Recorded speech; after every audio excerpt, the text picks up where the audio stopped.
la Marina, la Policía Judicial Federal, todo esto se integró en una nueva institución, la Guardia Nacional. Nos gustaría que nos explicaras cómo ha sido este proceso, Víctor, por favor.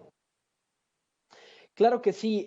Una de las principales razones por las que el presidente Andrés Manuel López Obrador se ha apoyado en las Fuerzas Armadas para los principales proyectos de este sexenio responde a varias razones. En primer lugar, hay un tema de inmadurez en distintas áreas de la administración pública. Son pocas las dependencias a nivel federal que cuentan con servicios profesionales de carrera genuinos. Pienso en las Fuerzas Armadas, el CISEN, ahora Centro Nacional de Inteligencia, y la Secretaría de Relaciones Exteriores a través del Servicio Exterior Mexicano. Fuera de ahí, hay muchas dependencias que genuinamente sufren de falta de personal capacitado, hay mucha rotación de personal, ¿no? Cambia el sexenio, se van todos los burócratas y apenas llegan unos que quizás no tienen experiencia en el ramo y en el tiempo en que aprenden, de alguna manera tienden a desempeñar de forma deficiente su función. Esa es una de las razones por las que el presidente López Obrador ha confiado en el profesionalismo de las Fuerzas Armadas.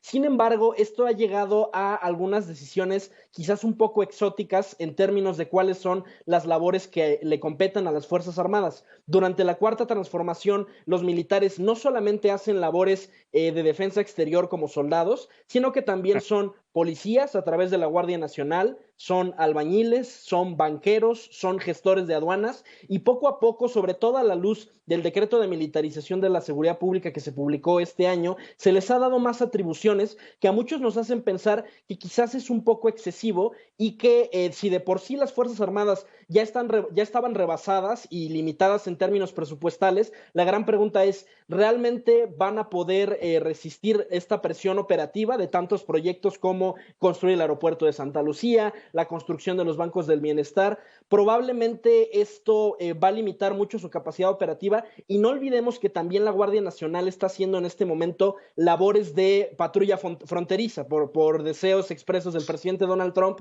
y eso afecta muchísimo la operatividad y el combate al crimen organizado. Yo creo que hay un exceso en las labores que se han atribuido a las Fuerzas Armadas, pero entiendo que se debe a esta profesionalización que los caracteriza. Juan, ¿realmente hay una profesionalización, como dice Víctor, para llegar a esta etapa en la cual se creó la Guardia Nacional? ¿Estuvo bien pensado, estuvo bien preparado y sobre todo, estuvo bien aterrizado, Juan, desde tu punto de vista? Bien, yo creo que hay que dividir lo que es la seguridad. Es decir, existe la seguridad pública, existe la seguridad intermedia, existe la seguridad nacional.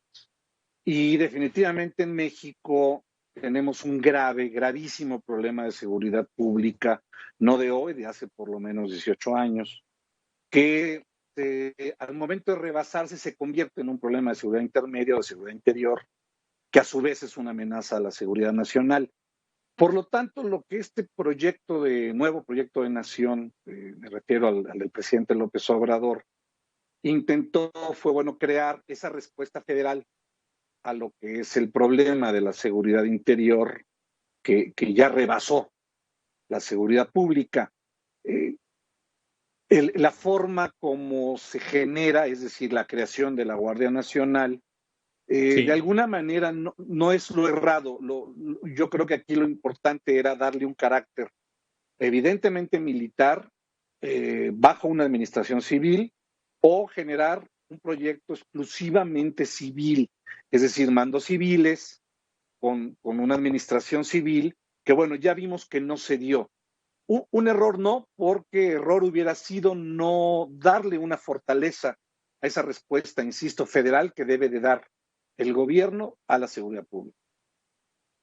Vanessa Cárdenas, entonces estamos viviendo ¿qué? Una situación en la cual se está presentando un buen proyecto o estamos viendo una situación en la cual se está simple y sencillamente intentando hacer una nueva realidad en esta pues función de la Guardia Nacional. ¿Qué es lo que tenemos en este momento? Bueno, Eduardo, coincido, en realidad la Guardia Nacional pues es una respuesta que exigían los números y el contexto nacional y que de alguna manera pues busca también responder a una grave problemática que tiene la policía en nuestro país, que es la corrupción y la ineficiencia de las policías locales. La Guardia Nacional finalmente obedece a un mando único, ¿no? Y guarda todas estas virtudes que ofrece el que sea un cuerpo que, por más que lo hayamos querido vender en algún momento ante el alto comisionado de los derechos humanos, a Michelle Bachelet, etcétera, como civil, pues es un cuerpo militarizado y finalmente, pues esto tiene sus virtudes, ¿no? La primera es la cadena de mando, ¿no? Hay un responsable de cada actividad y de hacerla cumplir, la capacidad de despliegue, ¿no? Y por otro lado, pues hay esta discusión sobre el mando, ¿no? Cuando nosotros analizamos en la población, en realidad es un tema más que queda entre los académicos y los políticos, el del mando. A la gente le da igual si el mando es civil o si es militar, siempre y cuando respondan a los temas de la seguridad. Es un buen proyecto en ese sentido, ¿no? A que tiene una obediencia, una disciplina como la militar, a que es una institución de un mando único, pero que en la praxis pues se está viendo con muchísimos problemas desde su inicio, ¿no? La primera encomienda o tarea que se le da, que es la de ir a frenar a los migrantes en el sur de nuestro país, después el COVID, ¿no? Y este incremento monumental de los homicidios que tienen pues antecedentes con el crimen organizado. Entonces, falta algunas cosas para hacer mucho más funcional a la Guardia Nacional. Creo que es pronto para medirla. He oído comentarios muy apresurados acerca de su funcionalidad. Yo sé que en temas de seguridad pues apremia la respuesta, sin embargo pues todavía no llega ni siquiera en términos cuantitativos a aquello que se espera para poder cubrir al poder nacional, ¿no? Al territorio nacional. Y por otro lado, pues las policías las vemos muy debilitadas, entonces no podemos seguir confiando en que van a solucionar los problemas de seguridad hoy en día. Juan, el Ejército Mexicano de manera particular ha sido una de las instituciones que mayor aprecio han tenido de parte de los mexicanos. Sin embargo, hoy la gente no tiene claro qué es el Ejército, qué es la Guardia Nacional. Hay una confusión generalizada. ¿Qué en este sentido ha sido una buena intención, una buena estrategia llegar a esta Guardia Nacional de esta forma? Insisto en que no es un error la Guardia Nacional.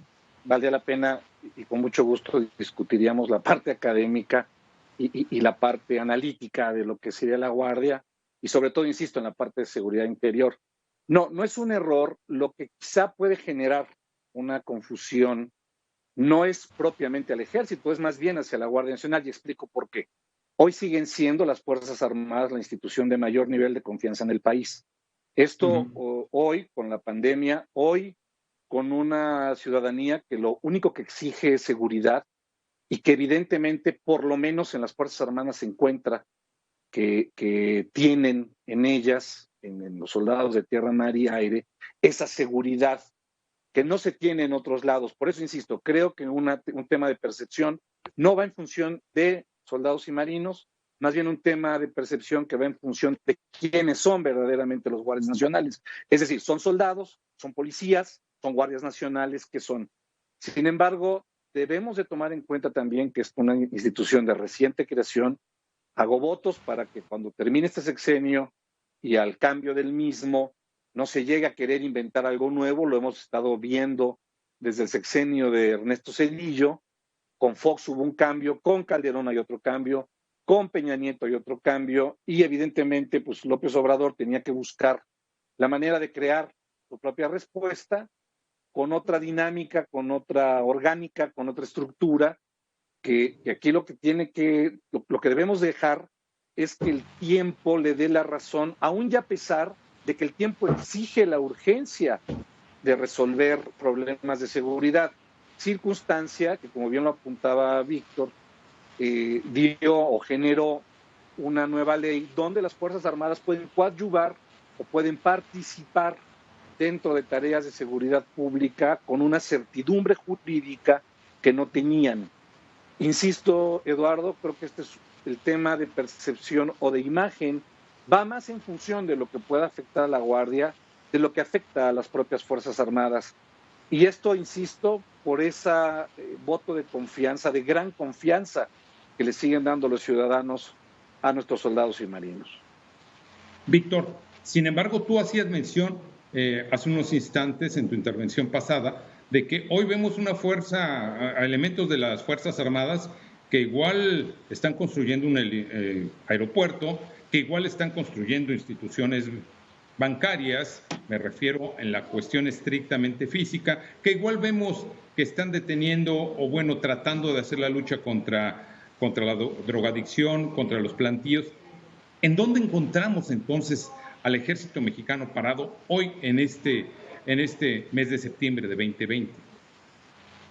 ¿Dónde está el En este momento, lo que hemos notado durante la Cuarta Transformación es una continuidad de la estrategia de seguridad pública empezada en el sexenio de Felipe Calderón y continuada en el sexenio de Enrique Peña Nieto, en el que los militares son la figura central y los actores protagonistas de la seguridad pública. De hecho, en el proyecto del presupuesto de egresos de la Federación para el siguiente año se contempla la desaparición de Fortaseg, que junto con Fortamun era uno de los financiamientos más importantes para las policías locales.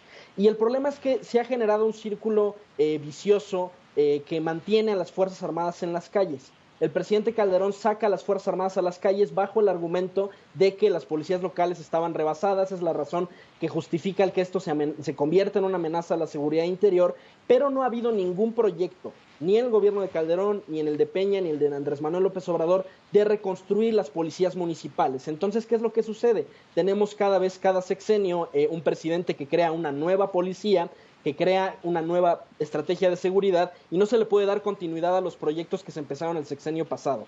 Esto es un gran problema operativo porque las corporaciones policiales no pueden florecer nada más en el espacio de un sexenio. La gran tragedia de la desaparición de la Policía Federal es que era un cuerpo profesional con más de una década de trabajo y al que no se le permitió terminar de florecer y dar resultados. Ahora, hay un problema muy concreto en la operación de las Fuerzas Armadas en el ámbito de la seguridad pública y es que, aunque ya tenga la autorización por el decreto que militariza la seguridad pública para hacer labores policiales, no tienen el entrenamiento. Los cursos de inducción para los miembros de las Fuerzas Armadas que se incorporaron a la Guardia Nacional duraron 7 semanas. En 7 semanas tú no le puedes enseñar a un elemento derecho penal, preservación de la cadena de custodia, cómo llenar un informe policial homologado, y eso en el fondo lo que hace es alimentar la impunidad. Tú puedes revisar todos los programas de formación militar, desde el CACIR, que es el curso básico, hasta las maestrías en el Colegio de la Defensa, y no vas a ver algún programa donde se forme jurídicamente a los militares para hacer esta labor propiamente policial. Entonces, eso es un problema porque lo aprovechan los abogados de la delincuencia. Notan los típicos errores que comete un militar al momento de llenar un informe policial homologado y en 72 horas el delincuente sale libre.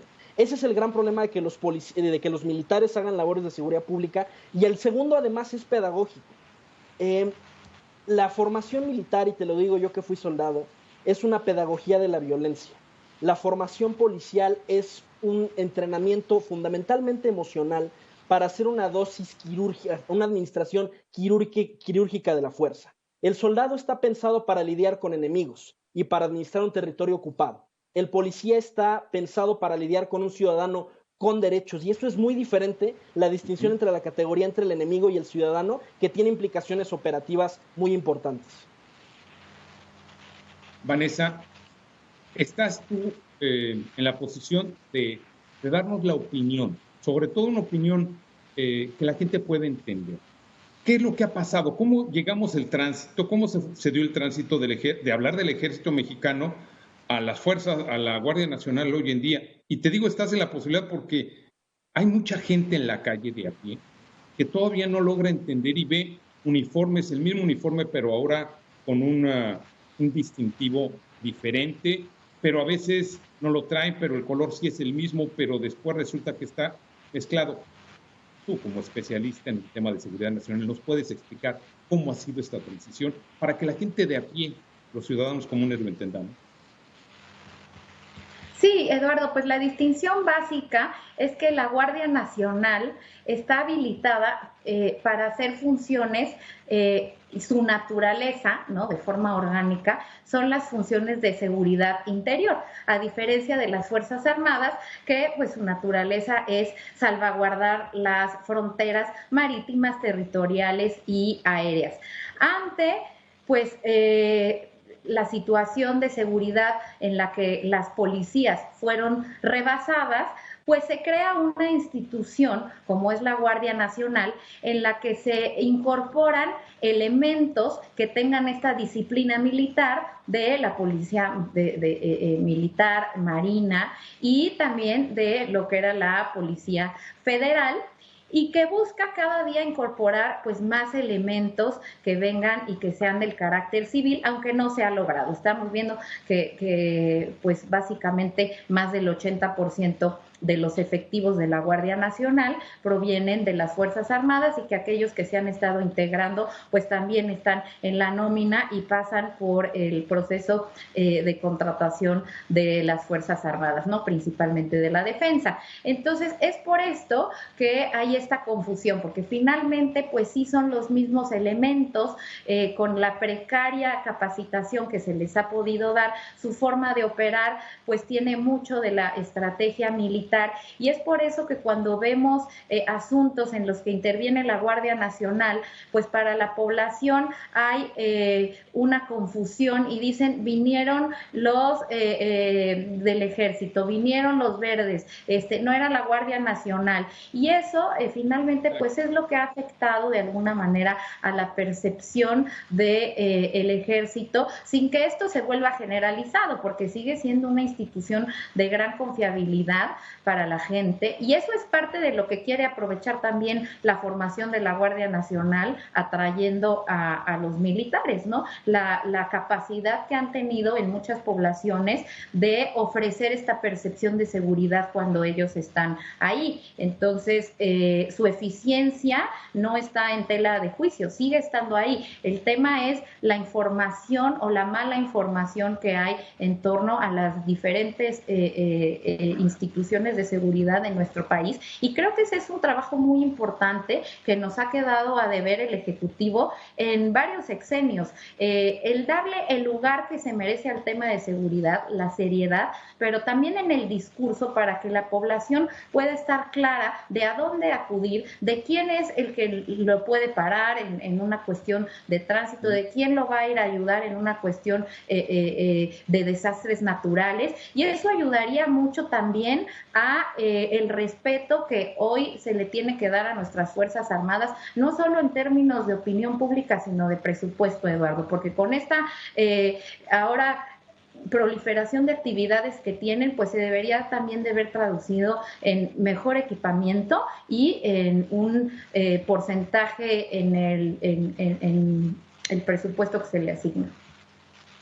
Juan Ibarrola, no se pudo resistir el presidente López Obrador, como ninguno de los que hemos tenido que lo han antecedido en el cargo, a meter mano también en el ejército y a darle su toque personal.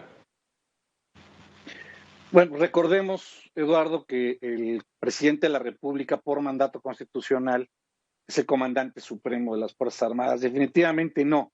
Es decir, todos los presidentes, cuando son electos, tienen esa ignorancia, y lo digo con mucha responsabilidad, de lo que son las Fuerzas Armadas, pero una vez que llegan ya a ser presidentes y comprenden la importancia de un ejército, una Marina Armada, una Fuerza Aérea como las que México tienen, donde se convierten desafortunadamente desde hace por lo menos 20 años en el último recurso que tiene el Estado mexicano para enfrentar ciertos retos, ciertas amenazas, no en el último, en el único.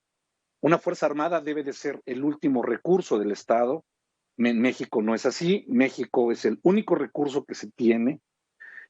Por lo tanto, cuando se compenetra este presidente, el que sea, en las Fuerzas Armadas, en el valor que le dan, en la capacitación, en entender hoy cómo un presidente López Obrador tomó unas Fuerzas Armadas, si bien tienen una naturaleza, como bien lo decía Vanessa, pero también tienen misiones principales, misiones constitucionales, misiones en su ley orgánica, como bien lo decía Vanessa, donde la primera es la defensa exterior, la segunda es la defensa interior del país, la tercera es todo lo que pueda aquejarle al país en materia de desastres naturales o asuntos provocados por el hombre. Una cuarta, y creo que es importante mencionarlo, es cómo participan en el desarrollo nacional. Esto es una misión, no es algo que se hayan inventado, es decir, los militares construyen desde hace por lo menos 50 años, los militares participan en proyectos que no tienen que ver necesariamente con cuestiones militares, por lo menos en los últimos 50 años. Hoy tenemos una policía militar, ahí difiere un poco de lo que comentaba Víctor, tenemos una policía militar que no se inventó, no se salió a las calles ayer o hace 2 años o hace 5 años. Es una policía militar que lleva mucho tiempo en la calle, conociendo la calle, y esta es una de las razones por las que la Guardia Nacional no tiene infanterías, no tiene artillerías, no tiene zapadores, no tiene ingenieros militares, sino más bien lo que tiene es efectivos de la policía militar, así como de la policía naval, para poder llegar a un equilibrio de una coordinación que se pueda tener con otras corporaciones policíacas que desafortunadamente, y ahí coincido con Víctor, no se ha podido lograr ese fortalecimiento municipal a nivel policíaco, mucho menos a nivel estatal. Desafortunadamente, los gobernadores y los alcaldes han transferido esa responsabilidad a la irresponsabilidad que han tenido muchos gobernantes de no enfrentar el problema de seguridad desde el municipio, desde el estado y en un determinado momento buscar la ayuda federal. Eso en México no sucede. No tenemos policías de carreras. 2 de cada 3 policías en este país, me refiero a policías municipales y estatales, nunca ascienden al grado inmediato superior, no tienen una ruta profesional clara. Lo que sí tiene, por ejemplo, en este caso, las Fuerzas Armadas, poca gente sabe que las Fuerzas Armadas, el ejército mexicano propiamente, ha sido la primera institución del gobierno desde hace muchos años que tiene una escuela de derechos humanos. Hoy un egresado, un muchacho que ingresa al colegio militar o a la Heroica Escuela Naval o al Colegio del Aire que no apruebe la materia de derechos humanos queda fuera de la institución. Es decir, no estamos hablando de una improvisación, no estamos hablando de gritarle a los militares para que vengan a resolver un problema como ellos lo puedan entender, no. Tenemos, afortunadamente, ¿qué sería del país si no? Afortunadamente, una Fuerza Armada muy preparada, son administradores, esto poca gente lo sabe, la carrera que se cursa en el Colegio Militar como en la Heroica Escuela Naval es administración de ciencias militares y de ciencias navales para administrar personal, presupuestos, logística, operaciones y una serie de cosas que desafortunadamente, esto quiero ser muy claro en ello, que desafortunadamente no deberían de estar haciendo estas labores. La realidad es que nadie más las quiere hacer, nadie más las puede hacer. La respuesta en Guardia Nacional, como la quería el presidente de México, no daba para encontrar esos elementos humanos capacitados para poder dar respuesta al problema. Por ahora, en las Fuerzas Armadas, ojalá que sí haya un cambio para que esta institución se convierta más en una organización civil que en una organización militar. Gracias. Vamos a hacer una pausa y regresamos con un tema que todo el mundo comenta: abrazos y no balazos. En un momento, regresamos.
Vanessa Cárdenas, especialista en seguridad nacional.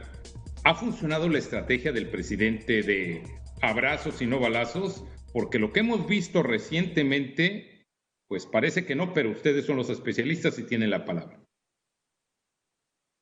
Bueno, Eduardo, es una muy bonita frase, ¿no? A todos nos gustaría vivir en un mundo utópico donde eso funcionara, porque entonces no habría necesidad de tener ni policías ni fuerzas armadas, pero bueno, pues la historia nos demuestra en todos los casos que si bien el escalar en la violencia no es la situación, pues tampoco el no encararla. O sea, finalmente una de las funciones básicas del Estado, pues es combatir el crimen, ¿no? Para de esta manera garantizar los derechos de sus ciudadanos.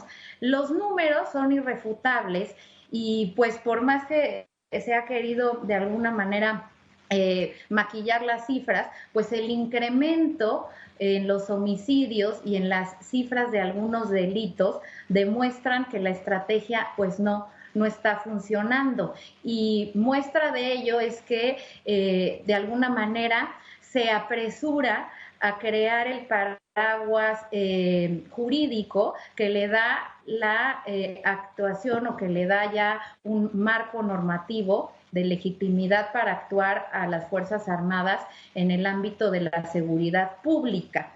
Y a diferencia de lo que tenemos en Estados Unidos con la Posse Comitatus Act, pues aquí en México, aunque hay un periodo de tiempo para que estén en esas funciones en lo que se fortalece y se consolida la Guardia Nacional, pues es muy probable, ¿no?, que en el 2024 estemos viendo unos días antes que se aumenta este periodo en el que estarán las Fuerzas Armadas por el tema que ya hemos estado mencionando. Nunca ha habido incentivos reales para fortalecer a las policías. El presupuesto de las policías locales, municipales, pues se ha usado prácticamente a discreción y es mucho más cómodo y económico que cuando las cuestiones de seguridad se salen de control, llamar a las Fuerzas Armadas, que son muy eficientes y que nos hacen gratis la tarea en los estados. Entonces, mientras no se robustezcan las policías, y no haya también una efectiva comunicación social, porque desde la sociedad hay que construir estas redes que no caigan en la corrupción, ¿no?, que de alguna manera los vecinos apoyen en las funciones de seguridad y crear también entornos libres de violencia, pues no van a funcionar ninguna estrategia de ese tipo. Juan Ibarrola, ¿abrazos y no balazos? Abrazos y no balazos fue un discurso, fue un mensaje, es un deseo. Tú sabes, Eduardo, que soy un crítico del presidente, pero en este caso, olvidar el concepto contra lo que es la realidad. Es decir, cuando tienes un país sumergido en hechos de violencia que no provoca, por ejemplo, los militares, que no provoca de alguna forma el gobierno, es muy difícil poder llegar a esto. Yo me quedo más bien con lo que una realidad de país nos da, con el reto que nos da, con lo que en la estrategia de seguridad, sea la que tenga el gobierno, intenten abatir primero. Este gobierno comenzó con un tema de atender el robo a combustibles, funcionó en su momento, habría que ver los números, tengo entendido que sigue funcionando. Sin embargo, una serie de factores que quedaron geopolíticamente adscritos a México, responsables en México, como esta relación con Estados Unidos, el tema fronterizo, pareciera que no existe este combate frontal a lo que pueden ser los delincuentes, sobre todo los delincuentes de organizaciones criminales.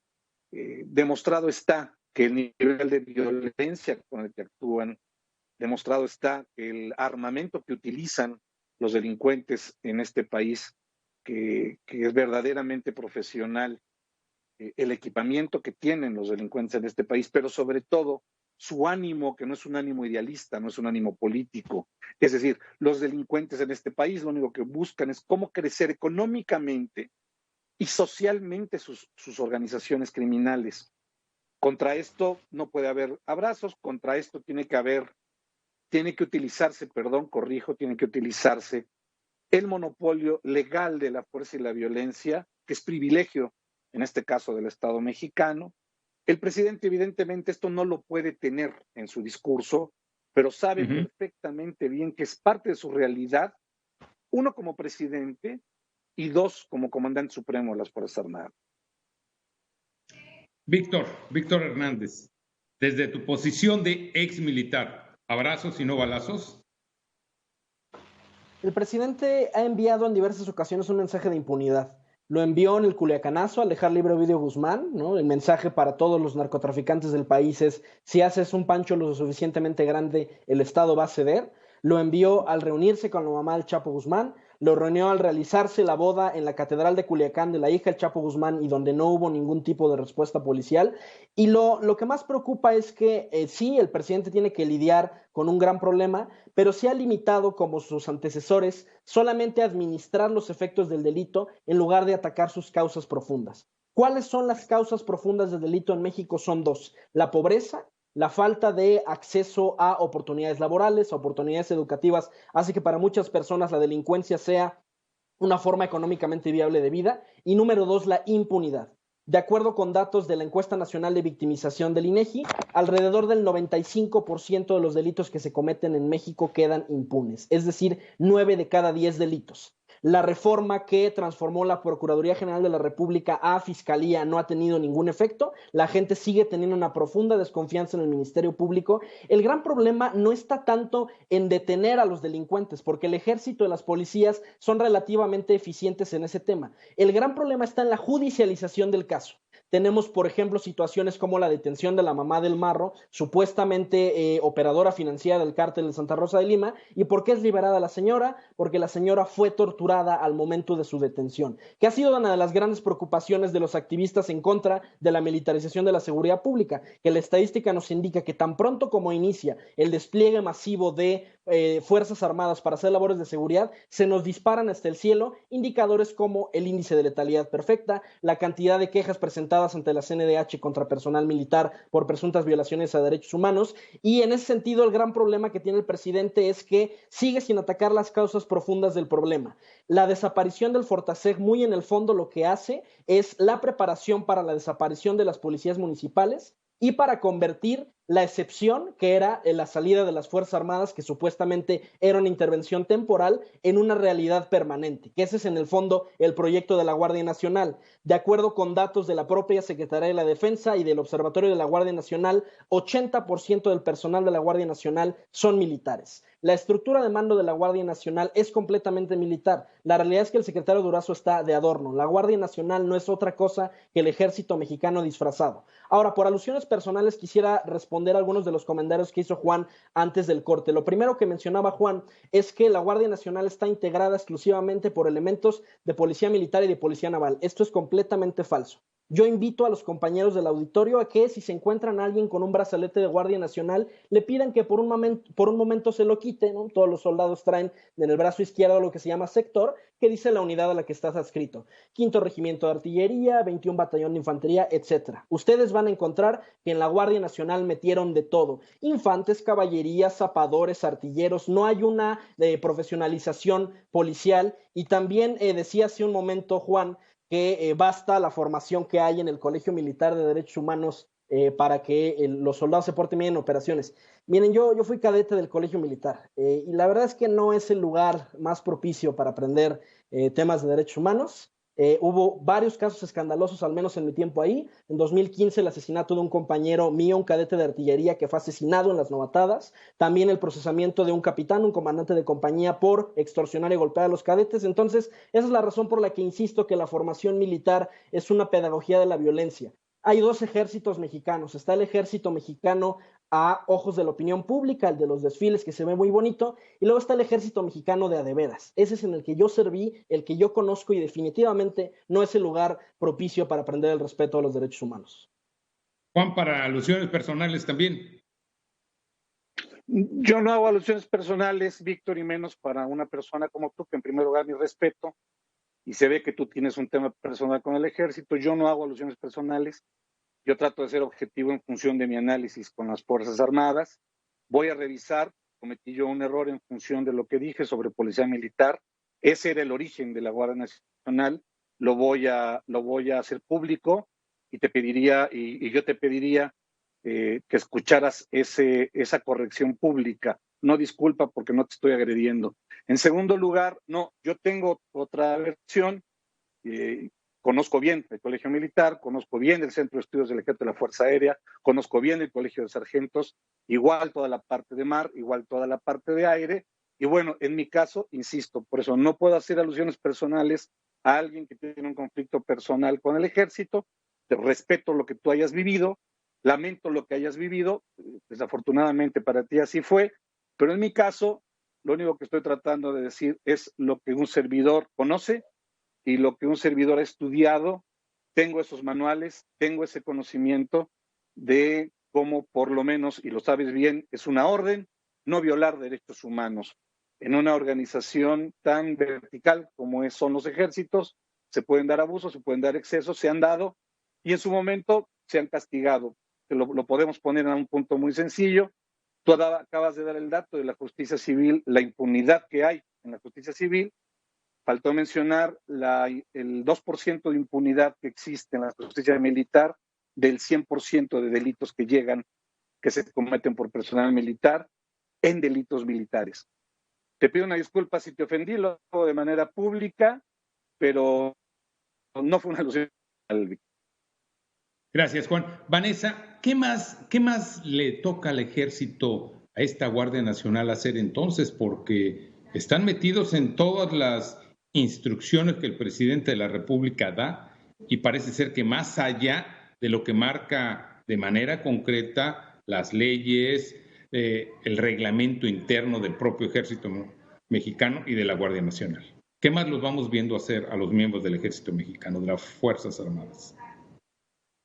Mira, es un hecho, Eduardo, como ya se ha comentado mucho, que las tareas tradicionales del ejército, ¿no? Lo decía Juan hace un rato, hace más de 50 años que pues no las realizan, ¿no? Entonces hoy en día lo que se discute es este concepto de polivalencia o de las tareas ampliadas que las Fuerzas Armadas a nivel internacional están realizando, y una de ellas en las que México en algún momento fue criticado, y sobre todo la Marina, que era la atención en desastres naturales y emergencias, pues hoy en día las Fuerzas Armadas de muchos países voltean a ver eso que le criticaron a México como un modelo a seguir, ¿no? El caso de México es que hoy en día, como mencionas, pues están en muchas tareas que evidentemente pues debilitan tareas que podrían ser de un mayor impacto. Las funciones en realidad que tendría que hacer el ejército son aquellas en las que el ejército, la mayoría de las Fuerzas Armadas en general, en las que puede realmente ayudar a tener un efecto positivo sin sustituir a el poder político, es decir, no puede estar cubriendo las ineficiencias en todas las áreas en las que el poder político está quedando a deber. Porque no hay forma ni numéricamente ni en capacitación de cubrir todas estas funciones. Y te decía, ni en presupuesto tampoco. Entonces, enfoquémonos en las capacidades y en la eficiencia que tienen nuestras Fuerzas Armadas para ocuparlas y administrarlas de una forma eficiente y no estarlas desgastando con tareas que finalmente no les corresponden y que afectan a su imagen, y por otro lado que hacen que el poder político, pues más allá de estructurar las instituciones democráticas de una manera formal y efectiva, pues se deshaga de esos problemas adjudicándoselos a estas instituciones que por su lealtad y por su orden pareciera que las pueden cubrir, pero que en un momento determinado pues ni les corresponden y pueden dejar a un lado las tareas que verdaderamente son de impacto para nuestro país y que son muchas y son fundamentales también, Eduardo. Víctor, después de lo que hemos visto de episodios como el que narraste, por ejemplo, de Culiacán, como el que acabamos de ver también en la presa de La Boquilla, en Chihuahua, y el respeto que a lo largo de muchos años se ha ganado el ejército mexicano.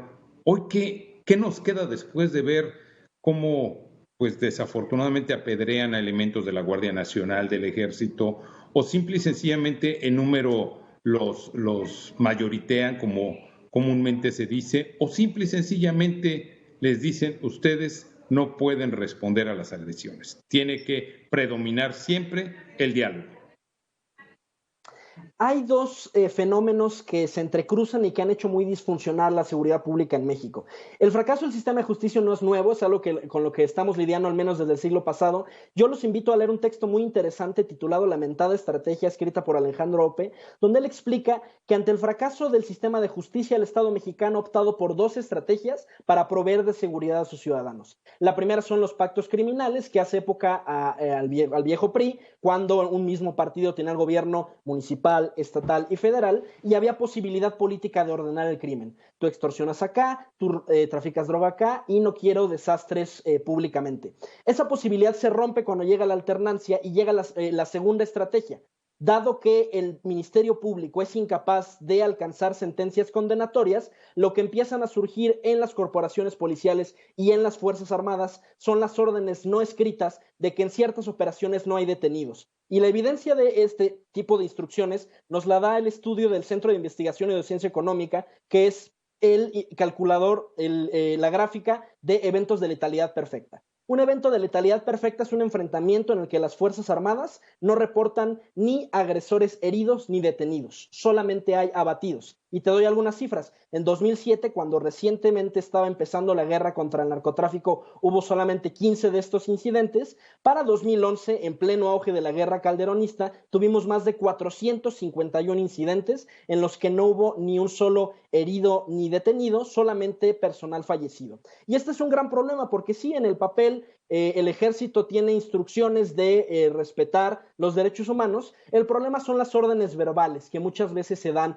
antes de las operaciones, ¿no? Puede llegar el comandante de la región militar, el comandante del batallón, y hablarle al comandante de sección que va a salir, digamos, no sé, a hacer un servicio de fuerza de reacción, y le puede dar la instrucción verbal: en esta operación no hay detenidos. Si el subteniente o el teniente le dice: claro que sí, mi coronel, ¿me puede dar esa orden por escrito? ¿Qué es lo que va a suceder? El coronel, el general, va a buscar a algún otro oficial dispuesto a cometer la ejecución extrajudicial sin pedir la orden por escrito, porque eso sería una admisión explícita de que se están ordenando ejecuciones extrajudiciales. Ahora bien, si es una tragedia la situación de Chihuahua, recordemos también, por ejemplo, episodios como el de la Huacán, en el que militares fueron desarmados y secuestrados por varias horas por pobladores de Michoacán. Y aquí hay un gran problema con la interpretación jurídica del principio de proporcionalidad.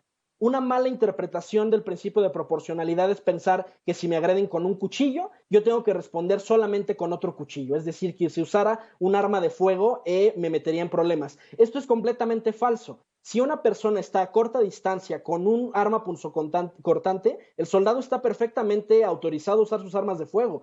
Una piedra que te lance en una manifestación te puede descalabrar, te puede dejar fuera de combate, tanto como un arma de fuego. Es decir, aquí hay un gran problema de interpretación. ¿Y cuál es el problema que ha sucedido en el fondo? Los militares y los policías en México hoy tienen miedo de hacer su trabajo. ¿Qué prefirieron en Chihuahua? Irse formados, derrotados, a meterse en un problema con los medios por violaciones a derechos humanos, porque fíjense qué distinta hubiera sido la nota.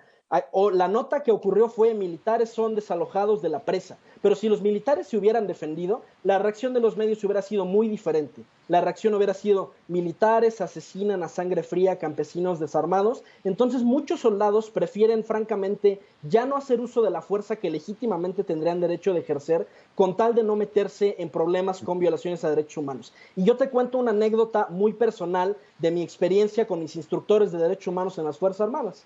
Terminado el curso de Derechos Humanos, nos dijo el oficial: bueno, cadetes, y ahora sí les va la neta, si ustedes pueden escoger entre presentar a un detenido y ejecutarlo, mejor ejecútenlo, porque muerto el perro se acabó la rabia.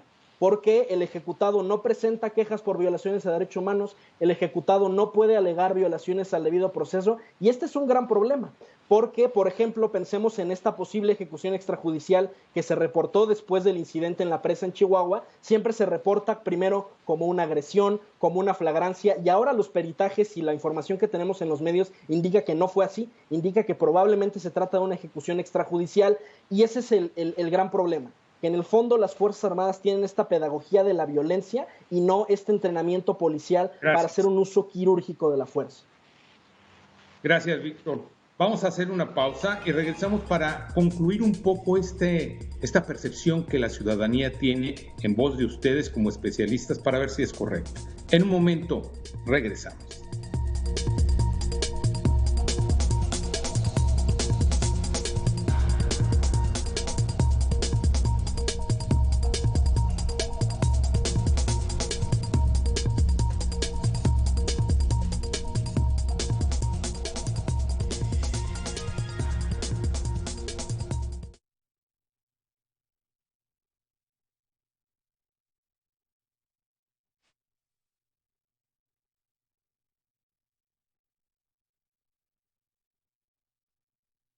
Paco Hernández.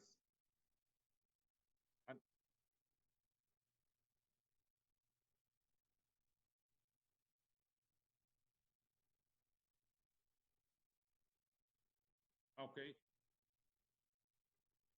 Yo despido.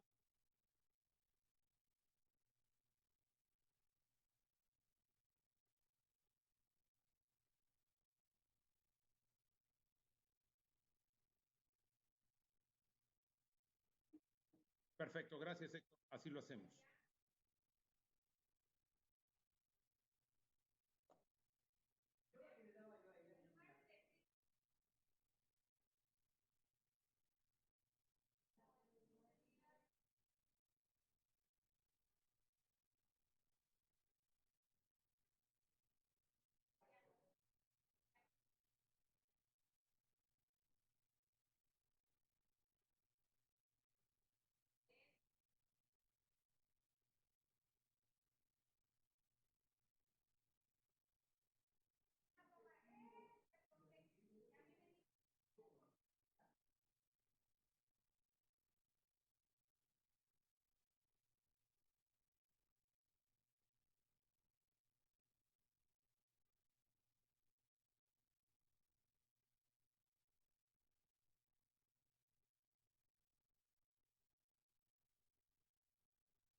Regresamos.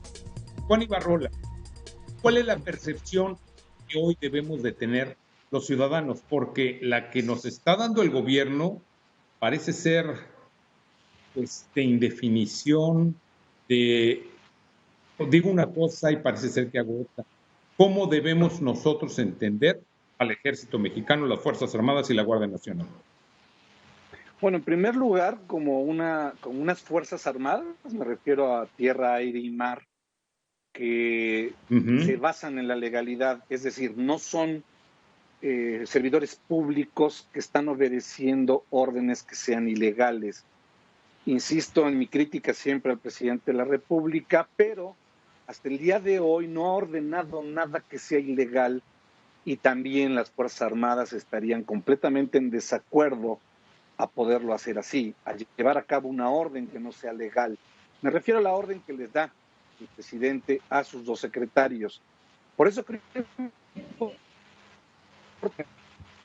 las Fuerzas Armadas, que lo han demostrado, lo demostraron en La Boquilla, lo han demostrado en La Huacana, lo han demostrado en una serie de eventos muy desafortunados, donde grupos específicos quieren llegar a provocar, justamente buscando esa nota de la que hablaba Víctor, donde el muerto sea por parte de los militares.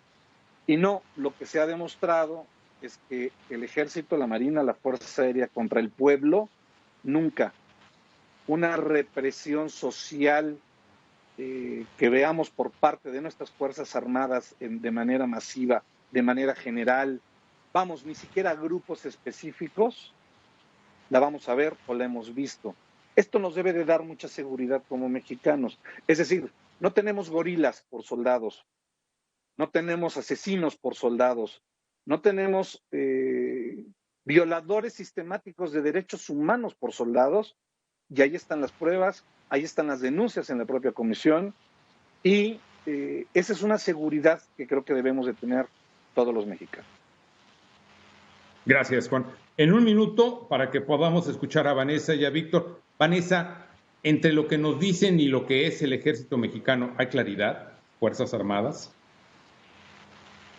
No, yo creo que hay un problema de mala información y de comunicación, como te decía yo, Eduardo, pero creo que además en esta mala información de la opinión pública, de pronto se olvida que los derechos humanos pues son para todos y que el mismo ejército y las Fuerzas Armadas también tienen derechos humanos que tienen que ser respetados. Y otro tema importante es el tema de la autoridad y el respeto que se les debe a nuestros uniformados. En cualquier otro país que se jacte de ser una democracia, una situación de falta de respeto, de agresión a un uniformado como las que hemos visto aquí, pues sería una falta incluso penal, ¿no? Entonces aquí también lo que se está demostrando es la debilidad del Estado para tener la capacidad de sancionar estas agresiones y de alguna manera denota una vulnerabilidad importante del Estado de Derecho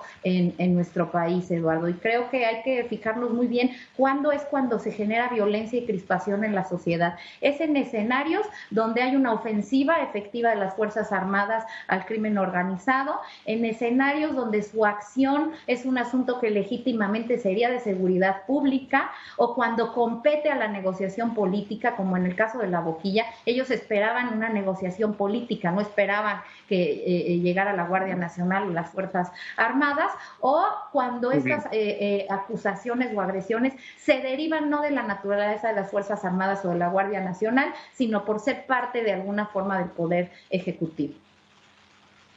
Gracias, Vanessa. Víctor Hernández, ¿cuál es la imagen real que tú sientes que hay en México de las Fuerzas Armadas, el Ejército y la Guardia Nacional? Un minuto tenemos antes de irnos.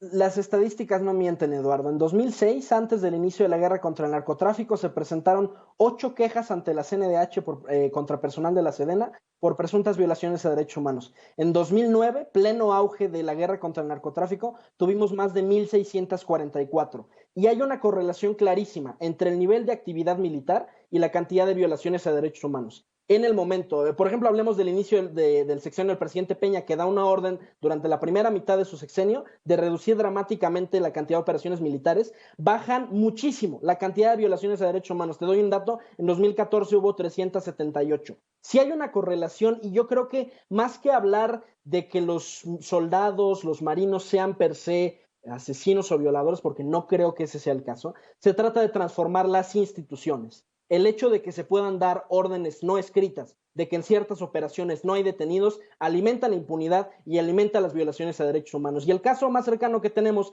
es César Gutiérrez Priego, que es uno de los invitados aquí a fondo, que tiene un despacho que se dedica a litigar precisamente los casos de aquellos militares que en cumplimiento de las órdenes que se les dieron fueron detenidos por cometer violaciones a derechos humanos, y esa es una tragedia humanitaria. Son soldados que estaban haciendo su trabajo y que al momento de ser sorprendidos por los medios, la Secretaría de la Defensa se desentiende y los abandona a su suerte. Entonces, yo creo que lo que hay que emprender es una transformación institucional, no una transformación de algunas personas particulares en concreto.